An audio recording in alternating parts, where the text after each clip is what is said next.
Rënd në këtë qytet do të shkojmë drejt për drejt pa humbur kohë tek kolegja jonë gazetare Blerina Mustafa për të na njoftuar gjithashtu edhe për detajet e fundit. Blerina, të përshëndes, kaloj lidhjen tek ti atje, po shoh që ende ka prani të policisë së Kosovës, na njofton. Po, Afrodita, përshëndetje për ju në studio, përshëndetje dhe për të gjithë shikuesit e gazetës. Sot, pra si që ceke edhe te ka ndodhur një ngjarje tragjike në shtetin e Podujevës, ngjarje kjo e cila e ka tronditur jo vetëm shtetin e Podujevës, por edhe të gjithë Kosovën. Pikrisht tani jam në vendin ku ka ndodhur kjo ngjarje, ku fillimisht pra është konflikti i personave ka nisur tek posta, tek vendi që tashmë po e shihni në pamje, gjithçka ka nisur këtu për shkak të një mosmarrëveshje me fjalë dhe më pas ka eskaluar edhe fizikisht në vendin në të cilin ndodhem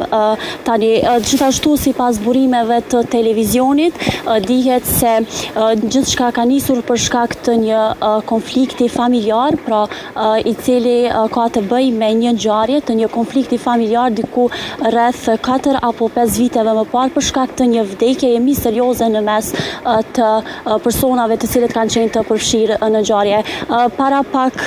minutave, të themi ashtu, ndoshta para 5 minutave u larguan edhe shiritat e policisë të cilët ishin këtu, gjithashtu edhe ekipet policore ishin në vendngjarje, gjithashtu ishte edhe ekipet e pastrimit, pra siç shihet edhe në pamje, duket se tash është pastruar i gjithë vendi i cili ka ndodhur rasti dhe tashmë pra mbetet të shihet se çka do të ndodh tutje me personat të cilët janë duke u trajtuar në qendrën klinike dhe universitare të Kosovës. Policia e Kosovës së bashku me prokurorinë dhe forenzikën kanë dalë menjëherë në vendngjarje dhe gjithashtu sipas informacioneve që i kemi, këtu ka qenë pra një polic civil, polic i cili ka qenë jashtë detyrës zyrtare, pra ka qenë polic civil i cili pra edhe ka arritur që të vijë në vendngjarje dhe ta ndaloj të gjithë këtë duke mos e përshkallëzuar më tej situatën. Sipas informacioneve nga drejtori i qendrës klinike dhe universitare të Kosovës, Nasir Syla, të plagosurit janë dërguar menjëherë në qendrën klinike dhe universitare të Kosovës për trajtim të më të tjeshëm mjekësor, ku 3 prej tyre pra janë në gjendje të rëndë, por se gjendja e tyre është stabile, ndërsa sipas njëri prej të plagosurve ju është nënshtruar një operacioni neurokirurgjik. Siç e ceke edhe ti më herët, viktim faktikisht të plagosurit pra ishin 3 prej tyre familjar mes veten, ndërsa njëri prej tyre ishte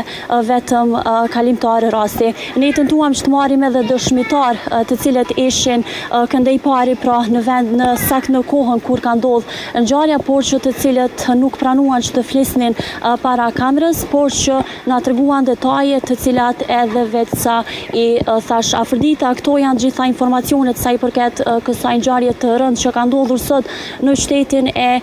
Podujevës. Ne po vazhdojmë me qëndru këtu dhe me pas se ndoshta do të vijë edhe ndonjë dëshmi.